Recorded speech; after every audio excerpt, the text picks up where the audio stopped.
ಏನು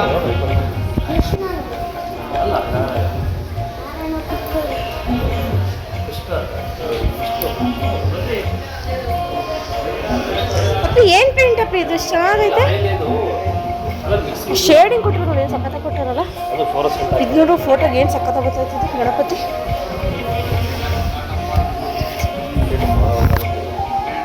ಯಾವ್ದಂತೆ ಓಕೆ. ಇದು ಮಿಷಿನ್ ಎಲ್ಲ ಇಟ್ಕೊಂಡವ್ರು ನೋಡು, ಕಚ್ಚೆ ಎಲ್ಲ ಕಚ್ಚೆ ಹೋಗ್ಕೊಡ್ತಾರೆ ನಾವು ಕೇಳು.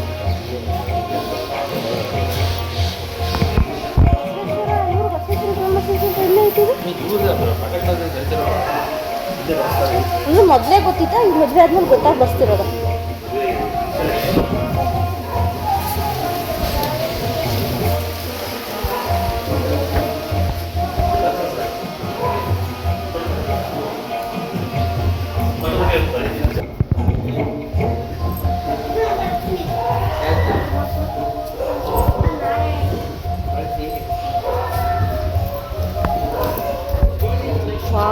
ತೋಟ ನೋಡಿ ಎಷ್ಟು ಚೆನ್ನಾಗಿ ಇಟ್ಕೊಂಡು. Hi all, welcome back to Ramya Kumar creation. ಇವತ್ತು ನಮ್ಮ ಕಸಿನ್ ಅಂದರೆ ನನ್ನ ಹಸ್ಬೆಂಡ್ ಕಸಿನ್ ಇದ್ದಾರಲ್ಲ, ಅದೇ ಮದುವೆ ಇತ್ತು ಅನ್ನಲ್ಲ, ಸೊ ಅವ್ರದ್ದು ಏನು ಬೀಗ್ರೂಟ ಇತ್ತು ಗಂಡಿನ ಮನೇಲಿ. ಸೊ ಅಲ್ಲಿಗೆ ಬಂದಿದ್ವಿ. ಅದು ನಮ್ಮಮ್ಮರ ಊರಿಗೆ ತುಂಬ ಹತ್ರ ಅದು. ಸೊ ಅಲ್ಲಿಗೆ ಬಂದಿದ್ವಿ. ಊರೆಲ್ಲ ನಮಗೆ ಗೊತ್ತಿರೋದೇನೆ, ಸ್ವಲ್ಪ ಕೇಳಿದ್ವಿ, ನೋಡಿರಲಿಲ್ಲ ಅಷ್ಟೇ. ಅಲ್ಲಿಗೆ ಬಂದಿದ್ವಿ. ಇವತ್ತು ಬೀಗ್ರೂಟ ಇತ್ತು. ಅವ್ರದ್ದು ತೋಟದಲ್ಲಿ ಮನೆ ಇದ್ದಿದ್ದು. ಸೊ ಏನೋ ಥರ ಎಲ್ಲ ಚೆನ್ನಾಗಿತ್ತು ವಾತಾವರಣ ಎಲ್ಲ. ಸೊ ಅದಕ್ಕೆ ವಿಡಿಯೋ ಮಾಡ್ಕೊತಿದ್ದೆ. ಅವ್ರದ್ದು ಕೂಡ ಡ್ರಾಮಾ ಸೆನ್ಸ್ ಇದೆ. ಅವರೇನು ಎಲ್ಲ ವರ್ಕ್ ಮಾಡಲಿಕ್ಕೆಲ್ಲ ಜೋಡಿಸ್ಕೊಂಡಿದ್ರು ಮೇಲ್ಗಡೆ ಫ್ಲೋರಲ್ಲಿ. ಸೊ ಅದನ್ನೆಲ್ಲ ವಿಡಿಯೋ ಮಾಡ್ಕೊತಾ ಇದ್ದೆ. ವಿಡಿಯೋ ದೇವ್ರುಗಳನ್ನೆಲ್ಲ ಎಷ್ಟು ಚೆನ್ನಾಗಿ ಬರೆದಿದ್ದಾರೆ. ತುಂಬಾ ಖುಷಿ ಆಯಿತು ನೋಡಿ. ಮತ್ತೆ ಇನ್ನೊಂದು ಸರಿ ನೋಡೋಣ ಅನ್ನೋ ಅಷ್ಟು ಖುಷಿ ಆಗ್ತಿತ್ತು. ಅಷ್ಟು ಚೆನ್ನಾಗಿ ಕಲರ್ ಮಾಡಿ ಬರೆದು ಪೇಂಟ್ ಎಲ್ಲ ಮಾಡಿದ್ದಾರೆ. ಇನ್ನೊಂದು ರಾಯರು ದೇವಸ್ಥಾನ, ರಾಯರು ಫೋಟೋ ಕೂಡ ಬರೆದಿದ್ರು. ಅಪ್ಪ ಅದಂತೂ ನಿಜ, ರಾಯರು ಎದ್ದು ಬರ್ತಾರೇನೋ ಅನ್ನೋ ಥರನೇ ಇತ್ತು. ಅಷ್ಟು ಚೆನ್ನಾಗಿ ಬರೆದಿದ್ದಾರೆ ಗೊತ್ತಾ. ನಮ್ಮಂತೂ ನೋಡಿ ಥರ ಕಣ್ಣಲ್ಲೆಲ್ಲ ನೀರು ತುಂಬ್ಕೊಂಡು ಅಷ್ಟು ಚೆಂದ ಅನ್ನಿಸ್ತು. ಇನ್ನೂ ಸ್ವಲ್ಪ ಇದಕ್ಕಿನ್ನೂ ಏನೇನೋ ಫಿನಿಶಿಂಗ್ ಕೊಡೋದೆಲ್ಲ ಬಾಕಿ ಇತ್ತು. ಬೊಟ್ಟಿಟ್ಟಿರಲಿಲ್ಲ, ಅಂದರೆ ರಾಯರು ವಿಭೂತಿ ನಾಮ ಎಲ್ಲ ಇಡ್ತಾರಲ್ಲ, ಸೊ ಅದೆಲ್ಲ ಬೇಕಿತ್ತು. ಹಾಗಾಗಿ ನೋಡ್ತಿದ್ವಿ. ತುಂಬಾ ಚೆನ್ನಾಗಿತ್ತು ಬಿಡಿ. ನೋಡಿ ಎಷ್ಟು ಚೆನ್ನಾಗಿದೆ, ಎಷ್ಟು ಚೆನ್ನಾಗಿ ವರ್ಕ್ ಮಾಡಿದ್ದಾರೆ. ಅದು ನೋಡಿದ್ರೇ ಸಿಕ್ಕಾಬಿಟ್ಟೆ ಖುಷಿ ಆಗೋಯಿತು. ಇನ್ನೂ ಏನೇನು ಅವರು ಡ್ರಾಮಾ ಸೀನ್ಸ್ಗೆ ಏನೇನು ಬೇಕು ಆ ಥರದ್ದೆಲ್ಲ ರೆಡಿ ಮಾಡಿದರು. ಇವರೇನೋ ಬೇರೆ ಕಡೆ ಕರೆಸಿ ಮಾಡಿಸಿರೋದು. ಅವ್ರಲ್ಲೇ ಆಲ್ಟಾಗಿ ಸೊ ಇದನ್ನೆಲ್ಲ ಬರೀತಾರಂತೆ. ಅವ್ರನ್ನ ಒಂದ್ಸರಿ ವಿಡಿಯೋ ಮಾಡಿ ಪರಿಚಯ ಮಾಡ್ಕೊಳ್ಳೋಣ ಅಂದರೆ ಅವ್ರು ಇರಲಿಲ್ಲ ಅಲ್ಲಿ. ಎಲ್ಲೋ ರಜೆ ತಗೊಂಡು ಹೊರಗಡೆ ಹೋಗಿದ್ರೇನೋ. ಇವರು ಸ್ವಲ್ಪ ಮದುವೆ ಅಂತ ಬಿಸಿ ಇದ್ರಲ್ವ, ಸೊ ಅವರು ಎಲ್ಲಾದರೂ ಹೊರಗಡೆ ಹೋಗಿದ್ರೇನೋ, ಅವ್ರ ಊರ ಕಡೆ ನಂಗೆ ಗೊತ್ತಿಲ್ಲ. ಇನ್ನೆಲ್ಲ ಮೇಲೆ ಫ್ಲೋರಲ್ಲೆಲ್ಲ ನೋಡಿಕೊಂಡು ಬಂದ್ವಿ. ಇಲ್ಲಿ ಅಜ್ಜಿನ ಮಾತಾಡ್ಸೋಣ ಅಂತ ಬಂದ್ವಿ. ಎಲ್ಲರೂ ನೆಂಟರೆಲ್ಲ ಬಂದಿದ್ರು, ಮಾತಾಡಿಸ್ತಾ ಇದ್ವಿ. ನಾನು ಮನೆಯೆಲ್ಲ ನೋಡ್ತಾ ಇದ್ದೆ. ನಾನು ಅಡುಗೆ ದೇವ್ರ ಮನೆ ನೋಡಿದೆ. ದೇವ್ರ ಮನೆ ಅಂತ ತುಂಬ ಎಷ್ಟು ದೊಡ್ಡದಿದೆ ಗೊತ್ತಾ. ದೇವ್ರ ಮನೆ ತುಂಬ ಚೆನ್ನಾಗಿತ್ತು. ಆಮೇಲೆ ಊಟಕ್ಕೆ ಹೋಗೋಣ ಅಂತ ಅಂದ್ಬಿಟ್ಟು ಊಟಕ್ಕೆ ಬಂದ್ವಿ. ನಾವು ಮೇಕೆ ಮಟನ್ ತಿನ್ನಲ್ಲ, ಸೊ ಬೇಡ ಅಂತ ಹೇಳ್ಬಿಟ್ಟು ನಾನು ಚಿಕನ್ ಒಂದು ತಿಂತೀನಿ ಅಂತ ಹೇಳಿದೆ. ಆಮೇಲೆ ಅವರು ಇಲ್ಲ ಕುರಿ ಮಟನ್ನು ಕೂಡ ಮಾಡಿಸಿದ್ದೀವಿ, ನೀವು ಕುರಿ ಮಟನ್ ತಿನ್ನೋರು ಒಂದು ಲೈನಲ್ಲಿ ಕೂತ್ಕೊಳ್ಳಿ ಅಂತ ಹೇಳ್ಬಿಟ್ಟು ನಮ್ಮನ್ನು ಸಪ್ರೇಟ್ ಒಂದು ಲೈನಲ್ಲಿ ಕೂರಿಸಿದ್ರು. ಮೇಕೆ ಮಟನ್ ತಿನ್ನೋರಿಗೆಲ್ಲ ಸಪ್ರೇಟ್ ಒಂದು ಲೈನಲ್ಲಿ ಕೂರಿಸಿದ್ರು. ಫಿಶ್ ಕೂಡ ಮಾಡಿಸಿದ್ರು. ನನ್ನ ಹಸ್ಬೆಂಡ್ಗೆ ಫುಲ್ ಫಿಶ್ ಹಾಕ್ಕೊಟ್ಬಿಟ್ಟಿದ್ರು. ಸೊ ಅವ್ರು ಅದನ್ನೇ ತಿಂತಾಯಿದ್ರು. ನಾನು ಲೇಪನೂ ಚೆನ್ನಾಗಿ ಬ್ಯಾಟಿಂಗ್ ಮಾಡಿದ್ವಿ. ತಿಂದಮೇಲೆ ಇನ್ನು ಮನೆ ಕಡೆ ಹೋಗೋಣ ಅಂತ ಹೇಳ್ಬಿಟ್ಟು ನಾವು ಕೂಡ ಹೊರಟ್ವಿ. ನಮಗೇನೋ ಬೇರೆ ಇನ್ನೇನೋ ಕೆಲಸಗಳಿದ್ವು, ಹಂಗಾಗಿ ಸೊ ಹೊರಡೋಣ ಅಂತ ಹೇಳ್ಬಿಟ್ಟು ಹೊರಟ್ವಿ. ಅಲ್ಲಿನ ವಾತಾವರಣ ತುಂಬಾ ಚೆನ್ನಾಗಿತ್ತು. ನನಗಂತೂ ತುಂಬ ಇಷ್ಟ ಆಯಿತು, ಚೆನ್ನಾಗಿದೆ ಅಂತ ನೋಡಿ. ಅಂದರೆ ಫಸ್ಟ್ ಬೇಗ ಹೋಗಿದ್ವಿ ನಾವು. ಅಲ್ಲೆಲ್ಲ ನೋಡಿ ಓಡಾಡಿಕೊಂಡು ಎಲ್ಲ ವಿಡಿಯೋ ಎಲ್ಲ ಮಾಡಿಕೊಂಡೆ. ಇನ್ನು ನಾವು ಕೂಡ ಹೊರಟ್ವಿ. ಇವತ್ತು ತುಮಕೂರಿಗೆ ಹೋಗೋಣ ದಸರಾ ನೋಡೋಕ್ಕೆ ಅಂತ ನಮ್ಮ ಅಣ್ಣ ಹೇಳಿದ್ದ. ಹಾಗಾಗಿ ಸೊ ತುಮಕೂರಿಗೆ ಹೋಗಬೇಕು ಅಂತ ಅಂದ್ಬಿಟ್ಟು ನಾವು ಕೂಡ ಹೊರಟ್ವಿ. ಬೇರೆ ಇನ್ನು ಮಧ್ಯೆ ನನಗೇನೇನೋ ಕೆಲಸಗಳಿದ್ದು ಮತ್ತು ಪ್ಯಾಕಿಂಗ್ ಎಲ್ಲ ಇತ್ತು. ನಾವು ಊರಿಗೆ ಹೊರಡಬೇಕಿತ್ತು, ಇನ್ನೇನು ರಜೆ ಎಲ್ಲ ಮುಗೀತು ಅಂದ್ಬಿಟ್ಟು ಊರಿಗೆ ಹೊರಡಬೇಕಾಗಿತ್ತು. ಹಾಗಾಗೆಲ್ಲ ಪ್ಯಾಕ್ ಮಾಡ್ಕೊಬೇಕಿತ್ತು. ಸೊ ಅದು ಆಗೋಗುತ್ತೆ, ತಕ್ಷಣ ಬೇಗ ಹೊರಟು ಹೋಗಲಿಕ್ಕೆ ಸರಿ ಹೋಗುತ್ತೆ ಅಂತ ಹೇಳ್ಬಿಟ್ಟು ಹೊರಟ್ವಿ. ಇದು ನೈಟು ತುಮಕೂರಲ್ಲಿ ದಸರಾ ಮಾಡಿರೋದಿದ್ದು. ಸೊ ಇದು ಹಳೆ ವಿಡಿಯೋನೇ, ಬರುವಾಗ ಸ್ವಲ್ಪ ಲೇಟ್ ಆಯಿತು ಅಷ್ಟೇ. ಹಳೆ ವಿಡಿಯೋ ಅಂತ ಏನಿಲ್ಲ, ಸ್ವಲ್ಪ ಲೇಟ್ ಆಯಿತು ಅಷ್ಟೇ ನಾನು ಅಪ್ಲೋಡ್ ಮಾಡೋದ್ರೊಳಗೆ. ತುಂಬಾ ಚೆನ್ನಾಗಿ ಮಾಡಿದ್ದಾರೆ. ನಾನು ಹಂಗೂ ಆಶ್ಚರ್ಯಪಟ್ಟೆ, ವಾವ್ ಮೈಸೂರು ಥರನೇ ಎಲ್ಲೂ ಚೆನ್ನಾಗಿ ಮಾಡಿದಾರಲ್ವ ಅಂತ. ಮತ್ತು ಮೈಸೂರಲ್ಲಿ ಇನ್ನೂ ಚೆನ್ನಾಗಿ ಮಾಡ್ತಾರೆ ದಸರಾ ಅಂದರೆ. ನನಗೆ ತುಮಕೂರಲ್ಲಿ ಮಾಡಿದ್ದು ಆಶ್ಚರ್ಯ ಅಂತ ಅನ್ನಿಸ್ತು. ತುಂಬ ಖುಷಿಯಾಯಿತು, ವಾವ್ ನಮ್ಮ ತುಮಕೂರಲ್ಲೂ ದಸರಾ ಮಾಡಿದಾರಲ್ಲ ಅಂತ ಹೇಳ್ಬಿಟ್ಟು. ನಾನು ಯಾವ ವರ್ಷವೂ ನೋಡೇ ಇರಲಿಲ್ಲ, ಈ ವರ್ಷವೇ ನಾನು ನೋಡಿದ್ದು ತುಮಕೂರಿನಲ್ಲಿ ದಸರಾನ.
ಮುಗಿಸ್ಕೊಂಡು ನಾವು ಊಟಕ್ಕೆ ಟೈಮ್ ಆಯ್ತಲ್ಲ, ಸೊ ಇನ್ನೇನು ಮನೆಗೆ ಹೋಗೋದು ಅಂತ ಹೇಳ್ಬಿಟ್ಟು ಹೋಟೆಲ್ಗೆ ಹೋಗೋಣ, ಅಪರೂಪಕ್ಕೆ ಬಂದಿದ್ವಿ ಅಂತ ಹೋಟೆಲಿಗೆ ಬಂದ್ವಿ.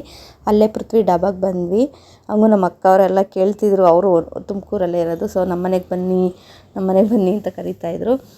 ಇನ್ನೇನು ಹೋಗೋದು, ಆಗಲೇ ಇವಾಗ ಇನ್ಫಾರ್ಮ್ ಮಾಡಿದ್ದೀನಿ. ಪಾಪ ಅವ್ರು ಇನ್ನೇನು ನಮಗೆಲ್ಲ ಇನ್ನೇನು ಅಡುಗೆ ಮಾಡ್ತಾರೆ ಬೇಡ ಅಂತ ಅಂದ್ಬಿಟ್ಟು ಅವ್ರು ಹಂಗೂ ತುಂಬಾ ಹಿಂಸೆ ಮಾಡಿದ್ರು. ನಾನು ಮಾಡ್ತೀನಿ ಬನ್ನಿ ಅಂತ, ನಾನ್ ವೆಜ್ ಮಾಡ್ತೀನಿ ಅಂತ. ಇಲ್ಲ ಬೇಡ, ಇನ್ನೂ ಸರಿ ಯಾವಾಗಾದ್ರೂ ಬರ್ತೀವಿ ಅಂತ ಹೇಳ್ಬಿಟ್ಟು ನಾವು ಹಿಂಗೆ ಡಾಬಾಗೆ ಬರೋಣ ಅಂತ ಹೇಳ್ಬಿಟ್ಟು ಡಾಬಾಗೆ ಬಂದ್ವಿ. ನಾವು ಆಲ್ಮೋಸ್ಟ್ ಹೊರಗಡೆ ಎಲ್ಲ ಬಂದರೆ ಹೆಚ್ಚಾಗಿ ಅಂದರೆ ಹೋಟ್ಲೂಟ ನಾವು ಮಾಡೋಕ್ಕೆ ಹೋಗಲ್ಲ, ಆದಷ್ಟು ಮನೆ ಊಟನೇ ನಾವು ತಿನ್ನೋದು. ಇನ್ನು ಇವತ್ತು ಫ್ಯಾಮಿಲಿ ಎಲ್ಲ ಜೊತೆಲಿ ಬಂದಿದ್ದೀವಿ ಅಂತ ಹೇಳ್ಬಿಟ್ಟು ಎಲ್ಲರೂ ಏನು ಡಾಬಾಗೆ ಬಂದು ಊಟ ಮಾಡ್ತಿದ್ದೀವಿ ಅಷ್ಟೇ. ಅದರಲ್ಲೂ ನಮ್ಮಪ್ಪಿಗಂತೂ ಹೋಟ್ಲೂಟ ಅಂದರೆ ಬಿಲ್ಕುಲ್ ಆಗೋದೇ ಇಲ್ಲ, ಇಷ್ಟನೇ ಪಡಲ್ಲ. ಏನೇನೋ ಇದಾಗ್ತಾರೆ ನಂಗೆ ಅದೇನೂ ಇಷ್ಟ ಆಗಲ್ಲ ಅಂತ. ಬಟ್ ಏನೋ ಹೊರಗಡೆ ತುಮಕೂರಿಗೆ ಬಂದರೆ ಈ ಹೋಟೆಲ್ಗೆ ನಾವು ಬರೋದು, ಪೃಥ್ವಿ ಡಾಬಾ ಇದೆಯಲ್ಲ, ಸೊ ಇಲ್ಲಿಗೇ ಬರೋದು. ಇದರಲ್ಲಿ ಏನೋ ಅವರು ಟ್ರಸ್ಟ್ ಇಟ್ಟಿದ್ದಾರೆ, ನಾವು ಅಂದರೆ ಏನೋ ನಂಬಿಕೆ, ಇಲ್ಲಿ ಅವ್ರ ಫ್ರೆಂಡ್ಸ್ ಎಲ್ಲ ಇದ್ದಾರೆ ಅವ್ರಿಗೆ ಗೊತ್ತಿರೋರು, ಹಂಗಾಗಿ ಇಲ್ಲಿಗೆ ಬರ್ತೀವಿ. ಇನ್ನು ಮನೆಗೆ ಬಂದು ಎಲ್ಲ ಮಕ್ಕಳು ಕೂಡ ಮಲ್ಕೊಂಡ್ರು. ಇವಂತೂ ಬೆಳಗಿಂದ ಆಟಾಡಿ ಸಾಕಾಗಿರ್ತವೆ. ಏನು ತಲೆ ನೆಲಕ್ಕೆ ಹಾಕ್ತಿದ್ದಂಗೆ ಇವ್ರಿಗೆ ನಿದ್ದೆ ಸರ್ರ ಅಂತ ಬಂದ್ಬಿಡ್ತೈತೆ. ಇನ್ನು ಆಮೇಲೆ ಬೆಳಗ್ಗೆಗೆ ಇಲ್ಲಿ ನಮ್ಮೂರಲ್ಲಿ ಯಾರೋ ಒಬ್ಬರು ಇದನ್ನ ಏನೋ ದಾಟ ಹಾಕಿದ್ರು. ದಾಟು ಅಂದರೆ ದೃಷ್ಟಿನ ದಾಟ ಹಾಕೋದಂತೆ. ಆ ಥರ ಏನೋ ಬಾಗಿಲು ಮುಂದೆ ಹಾಕಿದ್ರು. ನನಗದೇನೋ ಹೊಸದು ಅಂತ ಅನ್ನಿಸ್ತು. ನಾವೆಲ್ಲ ತಟ್ಟೆನಲ್ಲಿ ಹಾಕ್ತೀವಿ, ಸೊ ನನಗಿದೇನೋ ಹೊಸದು ಅಂತ ಅನ್ನಿಸ್ತು. ನೋಡಿಬಿಟ್ಟು ವಿಡಿಯೋ ಮಾಡಿಕೊಂಡೆ. ಇನ್ನು ನಾವು ಇದು ನೆಕ್ಸ್ಟ್ ಡೇ, ಇನ್ನು ನಾಳೆನೇ ನಾವು ಊರಿಗೆ ಹೊರಟೀವಿ. ಇನ್ನು ನಾನು ಸಾಸಿವೆ ತೊಗೊಳಕ್ಕೆ ಹೇಳಿದ್ದೆ ನಾವು ಅಮ್ಮಂಗೆ. ಸಾಸಿವೆ ಕೂಡ ತೊಗೊಂಡು ಅದರಲ್ಲಿ ಎಣ್ಣೆ ಬಿಡಿಸೋಣ ಅಂತ ಹೇಳ್ಬಿಟ್ಟು ತುಮಕೂರಿನಲ್ಲಿ ಎಣ್ಣೆ ಬಿಡ್ಸೋಕ್ಕೆ ಅಂತ ಹೋದ್ವಿ, ನಾನು ನಮ್ಮ ಮನೆಯವರು. ಈ ಥರ ಎಣ್ಣೆ ಬಿಡೋದೆಲ್ಲ ಮಿಷಿನ್ ಇತ್ತು, ಸೊ ಚೆನ್ನಾಗಿತ್ತು. ಅದನ್ನ ಒಂಚೂರು ವಿಡಿಯೋ ಮಾಡಿಕೊಂಡೆ. ನನಗೆ ಸಾಸಿವೆ ಎಣ್ಣೆ ಅಂತಂದರೆ ನನಗೆ ಸ್ವಲ್ಪ ಅಂದರೆ ಕೊಬ್ಬರಿ ಎಣ್ಣೆಗಿಂತ ಸಾಸಿವೆ ಎಣ್ಣೆ ಇನ್ನೂ ಸ್ವಲ್ಪ ಜಾಸ್ತಿ ಹೆಲ್ದಿ. ಸೊ ನಾನು ಆಲ್ರೆಡಿ ಅದನ್ನು ಟೇಸ್ಟ್ ಮಾಡಿದ್ದೀನಿ, ತೊಗೊಂಬಂದು ಮನೆಯಲ್ಲಿ ಅಡುಗೆ ಮಾಡಿದ್ದೀನಿ, ಚೆನ್ನಾಗೈತೆ. ಇದು ಕೂಡ ಗುಡ್ ಫ್ಯಾಟ್ ಇದು. ಬಟ್ ಕರಿಲಿಕ್ಕೆಲ್ಲ ಆಗೋಲ್ಲ. ಈ ಬೋಂಡಾ ಬಜ್ಜಿ ಎಲ್ಲ ಕರಿತಾರಲ್ಲ, ಹಪ್ಪಳ ಎಲ್ಲ, ಅದಕ್ಕೆಲ್ಲ ಕರಿಲಿಕ್ಕಾಗಲ್ಲ. ಇದು ಅಡುಗೆಗೆ ಬಳಸ್ಕೊಬೋದು. ಹಾಗಾಗಿ ಇದನ್ನೇ ಬಳಸೋಣ ಅಂತ ಹೇಳ್ಬಿಟ್ಟು ಇದು ಕೂಡ ಬಳಸ್ತಾಯಿದ್ದೀನಿ. ಕೊಬ್ಬರಿ ಸಿಕ್ಕಿದ್ರು ಕೊಬ್ಬರಿನೂ ಕೂಡ ಆಗ್ತಿದೆ, ಕೊಬ್ಬರಿ ಇರಲಿಲ್ಲ. ನಮ್ಮ ಅಮ್ಮರ ಮನೇಲೂ ಖಾಲಿ ಆಗಿಬಿಟ್ಟಿದ್ದು. ಈಗ ಸದ್ಯಕ್ಕೆ ಸಾಸಿವೆನೇ ತಗೊಂಡೋಗೋಣ, ಸುಮ್ಮನೆ ಎಲ್ಲ ಒತ್ಕೊಂಡು ಹೋಗೋಕ್ಕೂ ನಮಗೂ ಹೆವಿ ಆಗುತ್ತೆ, ಬೇಡ ಅಂತ ಹೇಳ್ಬಿಟ್ಟು ಈಗ ಸದ್ಯಕ್ಕೆ ಸಾಸಿವೆನೇ ಹಾಕ್ಸ್ಕೊಳ್ಳೋಣ ಅಂತ ಹೇಳ್ಬಿಟ್ಟು ಸಾಸಿವೆ ಹಾಕಿಸ್ಕೊತಾ ಇದ್ದೆ. ಬಟ್ ಈ ಮಿಲ್ಲಲ್ಲಿ ಎಣ್ಣೆಯಿಂದನೂ ಬಿಡ್ತಾರೆ, ಹಾಕ್ಕೊಡ್ತಾರೆ. ಕೊಬ್ಬರಿ ಎಣ್ಣೆ, ಕಡಲೆಕಾಯಿ ಎಣ್ಣೆ, ಈ ಥರ ಎಣ್ಣೆಗಳೆಲ್ಲ ಹಾಕೋದಲ್ದಿರ ಹಿಟ್ಟು ಕೂಡ ಬಿಟ್ಕೊಡ್ತಾರೆ. ರಾಗಿ ಹಿಟ್ಟು, ಅಕ್ಕಿ ಹಿಟ್ಟೆಲ್ಲ ಹಾಕ್ಕೊಡ್ತಾರೆ. ಎಲ್ಲ ಒಂದೇ ತವೈತೆ.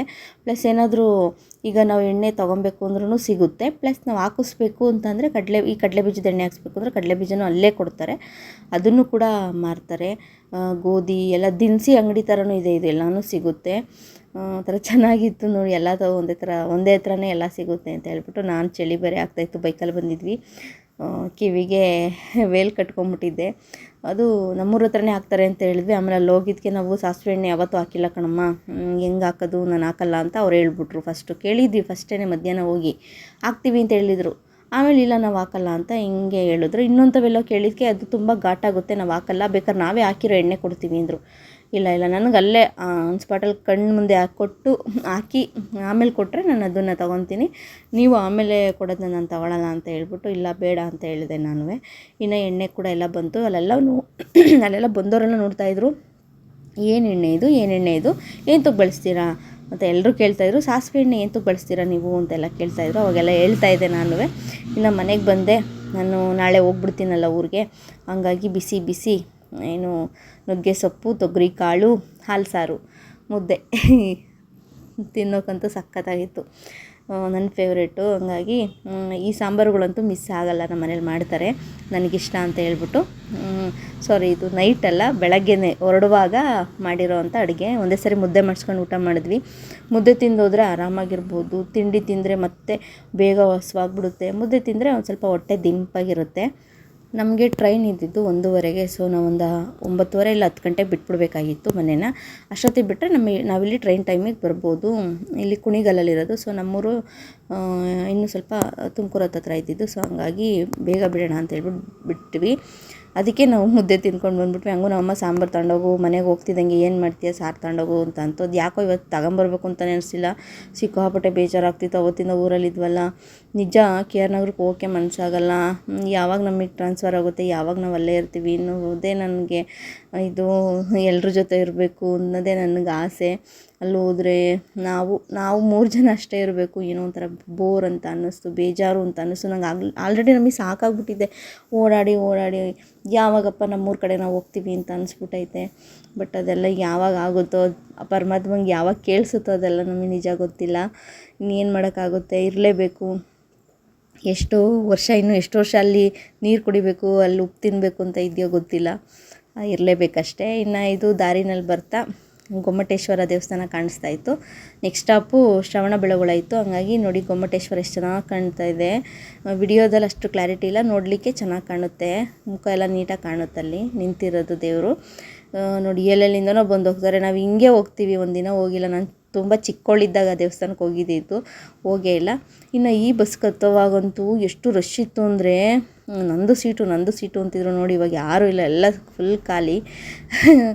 ಅವರ ಸ್ಟಾಪ್ ಬಂದಾಗ ಇಳಿಲೇಬೇಕು. ನೋಡಿ ಇವಾಗ ಬಸ್ ಇದೆ ಕೂತ್ಕೊಳ್ಳಿ ಅಂದರು ಯಾರು ಕೂತ್ಕೊತಾರೆ, ಯಾರು ಕೂತ್ಕೊಳ್ಳಲ್ಲ. ನನ್ನ ಸ್ಟಾಪ್ ಅಂತೂ ನಾನು ಓದ್ತೀನಿ ಅಂತ ಹೋಗಿ ಇಳಿತಾ ಇರ್ತಾರೆ. ಇನ್ನು ಮನೆಗೆ ಕೂಡ ಬಂದ್ವಿ, ಬರ್ತಾ ಹಂಗೆ ತರಕಾರಿ ಎಲ್ಲ ತೊಗೊಂಬಂದ್ವಿ. ಏನಾದರೂ ಬೇಳೆ ಸಾರೆಲ್ಲ ಮಾಡಿಬಿಟ್ಟು ತಿನ್ಬಿಡೋಣ ಅಂತ ಹೇಳ್ಬಿಟ್ಟು. ನಮ್ಮ ಮುಖ ನೋಡಿ ಎಷ್ಟು ಟ್ಯಾನ್ ಆಗಿದೆ. ಇನ್ನಲ್ಲೇ ಲೇಪನ್ನು ಫಿಶ್ ನೋಡ್ತಿದ್ದ, ಬಾಗಿಲು ತೆಗಿತಿದ್ದಂಗೆ ಒಂದು ಫಿಶ್ ಇತ್ತು, ಅದು ಕೂಡ ಸತ್ತೋಗಿತ್ತು. ನಾವು ಬರೋದ್ರೊಳಗೆ ಪಾಪ ಅಂತ ಅನ್ನಿಸ್ತು, ಇನ್ನೇನು ಮಾಡೋದು ಅಂತ. ಇನ್ನು ಹೋಗೋವಾಗ ನಾವು ಚಪ್ಪಲಿ ಸ್ಟ್ಯಾಂಡೆಲ್ಲ ಒಳಗಡೆ ಇಟ್ಟು ಹೋಗಿದ್ವಿ. ಮಳೆಗಿಳೆ ಬಂದರೆ ಬಿಸಿಲಿಗೆಲ್ಲ ಒಣಗುತ್ತೆ, ಮಳೆ ಬಂದರೆ ನೆನೆಯುತ್ತೆ ಅಂತ ಹೇಳ್ಬಿಟ್ಟು ಎಲ್ಲ ಒಳಗಡೆ ಇಟ್ಟು ಹೋಗಿದ್ವಿ. ಒಂದಷ್ಟು ಅಮೆಝಾನಿಂದ ಪಾರ್ಸೆಲ್ ತೊಗೊಂಡಿದ್ದೆ, ಅವು ಎಲ್ಲ ನಾನು ಹೋದ್ಮೇಲೆ ಬಂದವು. ಆಮೇಲೆ ಅಶೋಕಣ್ಣರಿಗೆ ಹೇಳಿದ್ವಿ, ನಮ್ಮ ಓನರ್ ಆಂಟಿರಿಗೆಲ್ಲ ಹೇಳಿದ್ವಿ ಇಟ್ಕೊಂಡಿರಿ ಅಂತ. ಅವ್ರು ಹಂಗೂ ನಮ್ಮ ಮನೆಗಳಲ್ಲಿ ಇಟ್ಟರೆ ಅವ್ರೇನಾದರೂ ಆಗುತ್ತೋ ಗಾಜಿಂದು ಒಂಥರ ಹಾಕಬೇಕು ಅಂದ್ಬಿಟ್ಟು ಬೀಗ ತೆಗ್ದುಬಿಟ್ಟು ನಮ್ಮ ಮನೆ ಒಳಗೆ ಇಡ್ತೀವಿ ಅಂತ ಅಂದರು. ಸರಿ ಆಯಿತು ಇಡಿ ಅಂತ ಹೇಳ್ಬಿಟ್ಟು ಅಲ್ಲೇ ಇಡಿಸಿದ್ವಿ. ನಾನು ಫೋಟೋ ಕಳಿಸಿ ಯಾವ್ದು ಬಂದಿದೆ ನೋಡ್ತೀನಿ. ಒಂದು ಸರಿ ನಾವು ಬುಕ್ ಮಾಡಿದ್ದೆ ಒಂದು, ಅದು ಬರೋದೇ ಒಂದು ಅನ್ನೋ ಥರ ಇರುತ್ತಲ್ವ, ಹಂಗಾಗಿ ಫೋಟೋ ಕಳಿಸಿ ಅಂತ ಹೇಳಿದ್ದೆ. ಎಲ್ಲ ಚೆನ್ನಾಗಿರೋದೇ ಬಂದಿತ್ತು, ಕರೆಕ್ಟಾಗಿರೋದು. ಹಂಗೂ ಒಂದು ಮಿಸ್ ಆಗೋಯಿತು, ಕೊನೆಗೂ ಬರಲೇ ಇಲ್ಲ. ಅದು ರಿಸೀವ್ ಮಾಡ್ಕೊಳಕ್ಕೆ ಯಾರೂ ಇರಲಿಲ್ಲ, ಅದು ವಾಪಸ್ಸು ಹೊರಟೋಯ್ತು. ನಾವು ಅಲ್ಲಿ ಊರಿನಲ್ಲಿ ಏನಾದರೂ ಮಾಡೋಣ ಅಂತಂದರೆ ಅಲ್ಲೂ ನೆಟ್ವರ್ಕ್ ಇಲ್ಲದ ಕಾರಣ ಸೊ ದುಡ್ಡು ಹೋಯ್ತು, ಅದು ಹೋಯ್ತು. ಬಟ್ ಅದು ಜಾಸ್ತಿ ದುಡ್ಡಿಂದೇನು ಬುಕ್ ಮಾಡಿರಲಿಲ್ಲ, ಒಂದು 100 ರೂಪೀಸ್ ಒಳಗೆ, 100 ರೂಪೀಸ್ ಮೇಲೆ ಏನೋ ಇತ್ತು. ಸೊ ಹಂಗಾಗಿ ಇನ್ನೇನು ಮಾಡೋಕ್ಕಾಗುತ್ತೆ ಅಂತ ಹೇಳ್ಬಿಟ್ಟು ಬಿಟ್ಬಿಟ್ಟೆ. ನಾನು ಲೇಟ್ ಆಗೋಯ್ತಲ್ಲ, ಹಂಗಾಗಿ ಅದು ಬರಲಿಲ್ಲ. ಮತ್ತು ಕೇಳೋಕ್ಕೆ ಅದು ಅಮೌಂಟು ತುಂಬ ಲೇಟ್ ಆಗಿದ್ರೆ ಕೊಡಲ್ಲ ಅನ್ನೋ ಥರ ಹೇಳ್ಬಿಟ್ರು ಅವರು. ಇನ್ನು ಸಂಜೆ ಅಶ್ವಿನಿಯವ್ರ ಮನೆ ಹತ್ರ ಹೋಗೋಣ ಅಂತ ಹೇಳ್ಬಿಟ್ಟು, ಜಾಸ್ತಿ ದಿನ ಆಗಿತ್ತಲ್ಲ ನೋಡಿ, ಸೊ ಅವ್ರ ಮನೆಗೆ ಹೋಗೋಣ ಅಂದ್ಬಿಟ್ಟು ಹೋಗ್ಬಿಟ್ಟು ಬರುವಾಗ ಇಲ್ಲೆಲ್ಲ ಪಟಾಕಿ ಹೊಡಿತಾಯಿದ್ರು, ಚೆನ್ನಾಗಿ ಕಾಣಿಸ್ತಿತ್ತು, ಅದಕ್ಕೆ ವಿಡಿಯೋ ಮಾಡಿಕೊಂಡೆ. ಊರಿಂದ ಬರ್ತಿದ್ದಂಗೆ ಅವರು ನಮ್ಮ ಮನೆ ಹತ್ರ ಬಂದುಬಿಡ್ತಾರೆ, ಇಲ್ಲಾಂದರೆ ನಾವೇ ಅವ್ರ ಮನೆ ಹತ್ರ ಹೋಗ್ಬಿಡ್ತೀವಿ. ನೋಡೋಂಗೆ ಆಗ್ಬಿಡುತ್ತಲ್ಲ ಜಾಸ್ತಿ ದಿನ ಗ್ಯಾಪ್ ಆದಾಗ. ಹಂಗಾಗಿ ಅವ್ರು ಬರೋಕ್ಕಾಗಲ್ಲ ಅಂದರೆ ಬನ್ನಿ ಮನೆ ಹತ್ರ ಅಂತ ಕರ್ಸ್ಕೊತಾರೆ ಅಶ್ವಿನಿ. ಹಾಗಾಗಿ ನಾವೇ ಹೋಗಿದ್ವಿ. ಲೇಪನ್ನು ಕೂಡ ಮಕ್ಕಳ ಜೊತೆ ಆಟ ಆಡ್ತಾನೆ ಅಂತ ಹೇಳ್ಬಿಟ್ಟು. ಇನ್ನು ಅಲ್ಲಿಂದ ಬಂದಮೇಲೆ ನನ್ನ ಹಸ್ಬೆಂಡು ನಮ್ಮಪ್ಪಿ ಏನು ಕೋಸಂಬರಿ ಥರ ಮಾಡ್ತೀನಿ ಅಂತ ಹೇಳ್ಬಿಟ್ಟು ಅವ್ರು ಯಾವಾಗಲೂ ಈ ಸಲಾಡ್ ಥರ ಮಾಡ್ತಾರೆ, ತುಂಬ ಚೆನ್ನಾಗಿರುತ್ತೆ ತಿನ್ನೋಕ್ಕೆ. ಹಾಗೆ ಮುದ್ದೆ ಮಾಡಿ ಏನೋ ಸಾಂಬಾರೇನೋ ಮಾಡಿದ್ದೆ, ಸೊ ಅದು ನಂಗೆ ನೆನಪಿಲ್ಲ, ವಿಡಿಯೋ ಮಾಡ್ಕೊಂಡಿಲ್ಲ ಸಾಂಬಾರ್ದು, ಅದೊಂದು ನೆನಪಿಲ್ಲ. ಸೊ ಮಾಡ್ಕೊಂಡು ತಿನ್ನೋಣ ಅಂತ ಹೇಳ್ಬಿಟ್ಟು ಮುದ್ದೆಗೂ ಇಟ್ಟಿದ್ದೆ, ಮುದ್ದೆ ತಿರುತ್ತಾ ಇದ್ದೆ. ಇನ್ನು ಊಟ ಕೂಡ ಮಾಡಿ ಮಲ್ಕೊಂಡ್ವಿ. ಅಡುಗೆ ಮನೆ ಕ್ಲೀನ್ ಮಾಡೋದು ಭಾಳನೇ ಇದೆ. ಇನ್ನು ಡಿಸೆಂಬರ್ ಕೂಡ ಹತ್ರ ಬಂತು, ಸತ್ಯನಾರಾಯಣ ಸ್ವಾಮಿ ಪೂಜೆ ಬೇರೆ ಮಾಡಿಸ್ಬೇಕಲ್ವ, ಸೊ ಅವಾಗ ಕೂಡ ಮನೆಯೆಲ್ಲ ನೀಟಾಗಿ ಡೀಪ್ ಕ್ಲೀನ್ ಮಾಡಬೇಕು. ಸೊ ಇರಲಿ ಇದೆಲ್ಲ ಹಂಗೆ ಅಂತ ಹೇಳ್ಬಿಟ್ಟು ಅಮೆಝಾನಿಂದ ತಂದಿದ್ದು ಯಾವುದನ್ನು ಜೋಡಿಸ್ಲಿಲ್ಲ, ಮತ್ತೆ ಜೋಡಿಸ್ಕೊಂಡ್ರೆ ಆಯಿತು ಅವಾಗ ಕ್ಲೀನ್ ಮಾಡಿದ್ಮೇಲೆ ಅಂತ ಹೇಳ್ಬಿಟ್ಟು. ಇನ್ನು ಇದು ಗರುಡ ಕಾಯಿ ಅಂತ, ಇದು ನೀವು ನೋಡಿರ್ತೀರ ಸುಮಾರು ಕಡೆ. ಇದು ನಮ್ಮ ಮನೆ ಪಕ್ಕ ಗಿಡದಲ್ಲೇ ಇದೆ. ಅದೇನು ಗೊತ್ತಾ, ಕಾಯಿ ಥರ ಇರುತ್ತೆ, ಅದು ಒಣಗಿ ಈ ಶೇಪಿಗೆ ಬರುತ್ತದು, ಫುಲ್ ರೌಂಡ್ ಇರುತ್ತೆ ಕಾಯಿ. ಅದೇನಾದರೂ ಗಿಡದಲ್ಲಿ ಹಂಗೆ ಒಣಗಕ್ಕೆ ಬಿಟ್ಟರೆ ಅದು ಯಾವಾಗ ಈ ಶೇಪಿಗೆ ಬಂದು ನೆಲದಲ್ಲಿ ಬಿದ್ದಿರುತ್ತೆ, ಅಥವಾ ಗಿಡದಲ್ಲೇ ಇರುತ್ತೆ. ಆ ಕ್ಷಣ ನಾವು ಹೋಗಿ ಬಿಡಿಸ್ಕೊಂಬರ್ಬೇಕು. ನಮ್ಮಪ್ಪಿ ಹೋಗಿ ಎಲ್ಲ ಜಾಸ್ತಿನೇ ಬಿಡಿಸ್ಕೊಂಬಂದಿದ್ರು. ಊರಲ್ಲೂ ಎಲ್ಲ ತಗೊಂಡೋಗಿ ಕಟ್ಟೋಣ ಅಂದ್ಬಿಟ್ಟು 21 ಅಮಾವಾಸ್ಯೆ ದಿನ ಮನೆಯಲ್ಲಿ ಅಂದರೆ ಬಾಗ್ಲ ಹತ್ರ ಮೇಲ್ಗಡೆ ಒಂದು ಕೆಂಪು ವಸ್ತ್ರದಲ್ಲಿ ಕಟ್ಟಬೇಕಂತೆ, ತುಂಬ ಒಳ್ಳೆಯದು ಅಂತ ಹೇಳ್ತಾರೆ. ಸೊ ನಾವು ಕೂಡ ಮಾಡಿದ್ವಿ. ಇನ್ನು ಅದಾದಮೇಲೆ ಇನ್ನು ತರಕಾರಿ ಏನಾದರೂ ತಗೊಳ್ಳೋಣ ಅಂತ ಅಂದ್ಬಿಟ್ಟು ಮಾಡ್ಕೋದೆ. ಅಲ್ಲಿ ನೋಡಿದ್ರೆ ಸ್ವೀಟ್ಗಳೆಲ್ಲ ಬೈ 1 get 1 ಫ್ರೀ ಇಟ್ಬಿಟ್ಟಿದ್ರು. ತುಂಬಾ ಚೆನ್ನಾಗಿತ್ತು ಸ್ವೀಟ್ಗಳೆಲ್ಲ. ನಾನು ನೋಡಿದೆ, ನನಗೆ ಬೇಕಾದವೆಲ್ಲ ನಾನು ಕೂಡ ತೊಗೊಂಬಂದೆ. ದೀಪಾವಳಿಗೆ ಅಂತ ಅಂದರೆ ಆಫರ್ ಇಟ್ಟಿದೆ ಇದು. ನಾನು ಇದು ನೋಡಿದ್ದೆ, ಯಾವುದಪ್ಪ ಇದು ಕೆಂಪು ಬಳ್ಳಿನಿಂಗ್ ಐತೆ, ಅಥವಾ ಅದೇನಾದರೂ ಹಣ್ಣಾಗಿ ಆ ಥರ ಏನಾದರೂ ಆ ಕಲರ್ ತಿರ್ಕೊಂಬಿಟ್ಟಿದೆಯಾ ಜಾಸ್ತಿ ದಿನ ಇಟ್ಟು ಅಂತಲೂ ಅಂದೆ. ಇಲ್ಲ ಮೇಡಮ್ ಅದಿರೋದೇ ಆ ಕಲರು ಅಂತ ಹೇಳ್ಬಿಟ್ಟು ಅದಕ್ಕೇನೋ ಹೆಸ್ರು ಹೇಳಿದ್ರು, ನಂಗೆ ನೆನಪಿಲ್ಲ. ನೋಡಿ ಇದೇನೆ ಸ್ವೀಟ್ಗಳು ಯಾವುದನ್ನು ತೊಗೊಳ್ಳಿ ಬೈ 1 ಗೆಟ್ 1 ಫ್ರೀ. ಸೊ ಅದಕ್ಕೆ ಅದೇ ಸ್ವೀಟೇ ತೊಗೊಬೇಕು ಅಂತಿಲ್ಲ, ಅದ್ರ ಬದಲಾಗಿ ಬೇರೆ ಸ್ವೀಟ್ ಕೂಡ ತೊಗೊಬೋದು. ಅವಾಗ ಅವ್ರು ಹೇಳಿದ್ರು ಬೇರೆ ಸ್ವೀಟ್ ತೊಗೊಬೋದು ಅಂದೆ. ಮೇಡಮ್ ತೊಗೊಬೋದು ಅಂತ ಹೇಳಿದ್ರು, ಬಟ್ ಅಷ್ಟೇ ಪ್ರೈಸಿಂದ ತೊಗೊಬೇಕು. ಇವಾಗ ಇದು 200 ಇದ್ದರೆ ನಾನು 200ಇಂದ ಇನ್ನೊಂದು ತೊಗೊಬೇಕು, ಇಲ್ಲ 300 ತೊಗೊಬಾರ್ದು. ಸೊ ಆ ಥರ ಎಲ್ಲ ಇತ್ತು. ಸರಿ ಆಯಿತು ಅಂತ ಹೇಳ್ಬಿಟ್ಟು ಅದರದ್ದೇ ಬೇರೆ ಫ್ಲೇವರ್ ಎಲ್ಲ ಬರುತ್ತಲ್ವ, ಅದನ್ನೆಲ್ಲ ನೋಡಿ ತೊಗೊಂಡೆ. ಇನ್ನು ಮತ್ತೆ ಇಲ್ಲ ಅಶ್ವಿನಿ ಮನೆ ಹತ್ರ ಏನೋ ಕೆಲಸ ಇತ್ತು ಅಂತ ಬಂದ್ವಿ. ಅವರು ಇದು ಮಸಾಲೆ ಇದನ್ನು ಇವರೇ ಏನು ಕಸ್ಟಮೈಸ್ ಮಾಡಿಸ್ತಿರೋದು ಮಸಾಲೆನ. ಸೊ ಇವ್ರದ್ದೇ ಬ್ರ್ಯಾಂಡು ಇದ್ರದ್ದು ಇನ್ನು ಪ್ಯಾಕಿಂಗ್ ನಡೀತಾ ಇತ್ತು. ನಾನು ಎಷ್ಟು ಚೆನ್ನಾಗಿ ನಡೀತಾ ಇದೆ ಪ್ಯಾಕಿಂಗು ಅಂತ ಹೇಳ್ಬಿಟ್ಟು ನನ್ನದು ಪ್ರಿಂಟಿಂಗ್ ಮಿಷಿನ್ ಇದೆಯಲ್ಲ, ಸೊ ಅದರಲ್ಲೆಲ್ಲ ನೋಡಿ ಖುಷಿ ಪಡ್ತಾಯಿದ್ದೆ. ನಮ್ಮ ಲೇಪು ನೋಡಿದ್ರೆ ಇನ್ನೂ ಖುಷಿ ಪಡೋಣ, ಎಷ್ಟು ಚೆನ್ನಾಗಿ ಕಾಣ್ತಾ ಇದೆ ಅಂತ ಹೇಳ್ಬಿಟ್ಟು. ಅದು ಈ ಸಾಂಬಾರು ಪುಡಿ ಇವರು ಪುಳಿಯೋಗರೆ ಪುಡಿನೇ ಮಾಡಿಸಿದ್ದಾರೆ, ತುಂಬಾ ಚೆನ್ನಾಗಿದೆ ಟೇಸ್ಟು. ಬಟ್ ಅದಿಷ್ಟು ಚಿಕ್ಕ ಪಾಕೆಟ್ ಇಲ್ಲ, ದೊಡ್ಡದು ಡಬ್ಬನೇ ತೊಗೊಬೇಕಂತೆ. ಅಷ್ಟೊಂದು ತೊಗೊಂಡು ಏನು ಮಾಡೋಣ ಅಂತ ಹೇಳ್ಬಿಟ್ಟು ನಾನು ಹಂಗೂ ಹೋದಾಗೆಲ್ಲ ಕೇಳ್ತಾ ಇರ್ತೀನಿ, ಪಾಕೆಟಲ್ಲಿ ರೆಡಿ ಮಾಡಿಸಿ ತಗೊಂತೀವಿ ನಾವು ಅಂತ. ಅಯ್ಯೋ ನಾನು ಕೇಳ್ತಾ ಇದ್ದೀನಿ ನಮ್ಮ ಮನೆಯವ್ರನ್ನ ಅಂತ ಹೇಳ್ಬಿಟ್ಟು ಅಶ್ವಿನಿ ಹೇಳ್ತಾಯಿದ್ರು. ಇನ್ನು ಮನೆಗೆ ಬಂದಮೇಲೆ ಲೇಪನ್ನು ನೋಡಿ ಕಾಂತಾರದ್ದು ಏನು ಡ್ರಾಯಿಂಗ್ ಮಾಡ್ತಿದ್ದಾನೆ, ಸೇಮ್ ಹಂಗೆ ಬರಿತಾ ಇದ್ದಾನೆ. ನಿಜ ಗೊತ್ತಿಲ್ಲ, ಭಗವಂತ ತುಂಬ ಚೆನ್ನಾಗಿ ಹೊಲಿತಿದ್ದಾನೆ. ನಂಗೆ ಅದೇ ಖುಷಿ. ನನ್ನ ಮಗುಗೆ ಹಿಂಗೆ ದೇವ್ರು ಚೆನ್ನಾಗಿ ಆಶೀರ್ವಾದ ಕೊಟ್ಟು ದೊಡ್ಡವನಾದ್ಮೇಲೂ ಹಿಂಗೆ ಚೆನ್ನಾಗಿ ಒಂದು ಒಳ್ಳೆ ಪೇಂಟರ್ ಆಗಲಿ ಅಂತ ನಾನು ಆಶೀರ್ವಾದ ಮಾಡ್ತೀನಿ. ಹಾಗೆ ಚೆನ್ನಾಗೂ ಓದಬೇಕು, ಓದೋದ್ರಲ್ಲೂ ಇರಬೇಕು. ಅವನ ಮಕ್ಳಿಗೆ ಏನು ಆಸಕ್ತಿ ಇದೆಯೋ ಅದರಲ್ಲಿ ನಾವು ಕೂಡ ಆಸಕ್ತಿನ ಇದು ಮಾಡಿದೆ. ಕೆಲವ್ರು ಏನಾದರೂ ಮಕ್ಕಳಿಗೆ ಡ್ಯಾನ್ಸಲ್ಲಿದ್ದರೆ ಡ್ಯಾನ್ಸಲ್ಲಿ ಆಡಬೇಡ, ಓದು ಅಂತ ಇದು ಮಾಡ್ತಾರೆ. ಅದು ಒಂದೊಂದು ಪಾರ್ಟಾಗಿ ಅದನ್ನು ಕೂಡ ಮಾಡಿಸ್ಬೇಕು. ಈಗ ಅವಕ್ಕೆ ಅದೇ ಇಂಟ್ರೆಸ್ಟ್ ಇದೆ ಅಂದರೆ ಇರಲಿ ಬಿಡಿ. ಈಗ ಎಲ್ಲ ಫೀಲ್ಡಲ್ಲೂ ವರ್ಕ್ ಮಾಡ್ತಾರೆ ಕೆಲವರು, ಅವರೆಲ್ಲ ಏನು ಉದ್ಧಾರನೇ ಆಗಿಲ್ವಾ. ಸೊ ಏನೋ ಓದಲಿಕ್ಕೆ ಓದಬೇಕು, ಹವ್ಯಾಸಗಳು ಕೂಡ ಇರಬೇಕು. ಸೊ ಇದಂತೂ ಗುಡ್ ಹವ್ಯಾಸ ಅಂತಲೇ ನಾನು ಅಂತೀನಿ, ಗುಡ್ ಹ್ಯಾಬಿಟ್ ಇದು. ಮಾಡಲಿ ನೋಡಿ. ಕಾಂತಾರ ಅವನೇ ಕೂಡ ಬರೆದಿದ್ದು ನೋಡಿ. ಕಲರ್ ಮಾತ್ರ ನಮ್ಮ ಮನೆಯವ್ರು ಹೇಳ್ಕೊಡ್ತಾ ಹೋದರು. ಕಲರ್ ಹಾಕ್ತಾನೆ, ಬಟ್ ಶೇಡಿಂಗ್ ಕೊಡೋದೆಲ್ಲ ಇನ್ನೂ ಸ್ವಲ್ಪ ನೀಟಾಗಿ ಹೇಳ್ಕೊಡ್ತಿದ್ರು. ಇದಕ್ಕೆ ಈ ಕಲರ್ ಕೊಡು, ಅಲ್ಲೋಗಿ ಲೈಟ್ ಕಲರೇ ಹಚ್ಚು ಅಂತೆಲ್ಲ ಹೇಳ್ಕೊಡ್ತಾಯಿದ್ರು. ನೋಡಿ ಮಾತ್ರ ನಾನು ನಿಜವಾಗ್ಲೂ ಸಿಕ್ಕಾಬಿಟ್ಟೆ ಶಾಕ್ ಆಗಿಬಿಟ್ಟೆ. ನನ್ನ ಮನೆ ಒಳಗಡೆ ಏನೋ ಕೆಲಸ ಮಾಡ್ತಾಯಿದ್ದೆ, ನಮ್ಮ ಅಪ್ಪಿನೇ ವಿಡಿಯೋ ಎಲ್ಲ ಮಾಡಿದ್ದಾರೆ. ಆಮೇಲೆ ನೋಡಿ, ಅಮ್ಮ ನೋಡಮ್ಮ ಬರೆದೆ, ಫುಲ್ ಮಾಡಿದೆ ನೋಡಮ್ಮ ಅಂತಂತು. ನನಗೆ ಆಶ್ಚರ್ಯನೇ ಆಗೋಯ್ತು. ಏನೋ ಲೇಪು ಕರೆಕ್ಟಾಗಿ ಹಂಗೆ ಬರೀದೆಯಲ್ಲ ಕಂದ ಅಂತ ಹೇಳ್ಬಿಟ್ಟು ನಂಗೆ ನಿಜ ಖುಷಿ ಆಯಿತು ನೋಡಿ. ಯಪ್ಪ ಒಂಥರ ಮೈಯೆಲ್ಲ ಜುಮ್ಮನ್ಸ್ಬಿಡ್ತು. ವಿಭೂತಿ ಮಾತ್ರ ಸ್ವಲ್ಪ ಸೈಡ್ಗಾಯಿತು, ಬಟ್ ಓಕೆ, ನಾವು ಅದನ್ನು ಕರೆಕ್ಷನ್ ಮಾಡೋಕ್ಕೆ ಹೋಗಲಿಲ್ಲ. ಬಾಯಲ್ಲಿ ಹೇಳಿದ್ವಿ ಅಷ್ಟೇ, ಅವ್ನು ಹೆಂಗೆ ಬರುತ್ತೋ ನೀನು ಹಂಗೆ ಬರೀಕಂದ, ನಾವೇನು ಕರೆಕ್ಷನ್ ಮಾಡಲ್ಲ ಅಂತ ಹೇಳ್ಬಿಟ್ಟು ಮಾಡಿದ್ವಿ. ಅವ್ನ ಪ್ರೀತಿಯಿಂದ ಅವನೇನು ಬರ್ತಿದ್ದಾನೋ ಅದು ಹಂಗೆ ಇರಲಿ ಅಂತ ಹೇಳ್ಬಿಟ್ಟು ಅದಾದಮೇಲೆ ಇನ್ನೂ ಸರಿ ಬರೀತೀನಿ ಅಂತ ಹೇಳಿ ಬರೀತಾಯಿತ್ತು. ಇದೆಲ್ಲ ಅವನೇ ಬರೆದಿರೋದು. ಒಂದೊಂದು ನಮ್ಮ ಮನೆಯವ್ರು ಬರ್ಕೊಟ್ಟು ಅದು ಕಲರ್ ಮಾಡಿಸಿದ್ದಾರೆ, ಒಂದೊಂದು ಅವನೇ ಬರೆದ್ಬಿಟ್ಟಿದ್ದಾನೆ. ಸೊ ಇದೆಲ್ಲ ನೋಡಿ ಭಾಳ ಖುಷಿ ಆಯಿತು. ಓಕೆ ಫ್ರೆಂಡ್ಸ್, ಇವತ್ತಿನ ಈ ವ್ಲಾಗ್ಸ್ ನಿಮ್ಗೆ ಇಷ್ಟ ಆಗಿದ್ದರೆ ಒಂದು ಲೈಕ್ ಮಾಡಿ, ಕಮೆಂಟ್ ಮಾಡಿ, ಶೇರ್ ಮಾಡಿ. ಹಾಗೆ ಯಾರ್ಯಾರೆಲ್ಲ ನನ್ನ ಚಾನಲ್ಗೆ ಇನ್ನೂ ಸಬ್ಸ್ಕ್ರೈಬ್ ಆಗಿಲ್ಲ, ಪ್ಲೀಸ್ ಎಲ್ಲರೂ ಬೇಗ ಹೋಗಿ ಸಬ್ಸ್ಕ್ರೈಬ್ ಆಗಿ. ಇತ್ತೀಚೆಗಂತೂ ಸಬ್ಸ್ಕ್ರೈಬರ್ಸ್ ತುಂಬ ಜನ ಆಗ್ತಾಯಿದ್ದೀರಾ, ತುಂಬಾ ಖುಷಿ ಆಗ್ತಿದೆ. ಹೀಗೆ ಇರಲಿ ನಿಮ್ಮ ಪ್ರೀತಿ ವಿಶ್ವಾಸ ಎಲ್ಲ. ಹಾಗೆ ಇನ್ನೂ ಚೆನ್ನಾಗಿ ಸಬ್ಸ್ಕ್ರೈಬ್ ಮಾಡ್ಕೊಳ್ಳಿ. ಯಾರ್ಯಾರು ಇನ್ನೂ ನನ್ನ ಚಾನಲ್ನ ನೋಡ್ತಾ ಇದ್ದೀರಾ ಅವರೆಲ್ಲರೂ ಮರೀದಂಗೆ ಸಬ್ಸ್ಕ್ರೈಬ್ ಮಾಡಿ, ಹಂಗೆ ಬೆಲ್ಲೈಕನ್ ಬಟನ್ ಕೂಡ ಕ್ಲಿಕ್ ಮಾಡಿ. ಆವಾಗ ನಾನು ಹಾಕೋ ವಿಡಿಯೋ ಎಲ್ಲ ನಿಮಗೆ ಬೇಗ ಬಂದು ನಿಮಗೆ ನೋಟಿಫಿಕೇಷನ್ ಬರುತ್ತೆ. Okay friends, thank you for watching.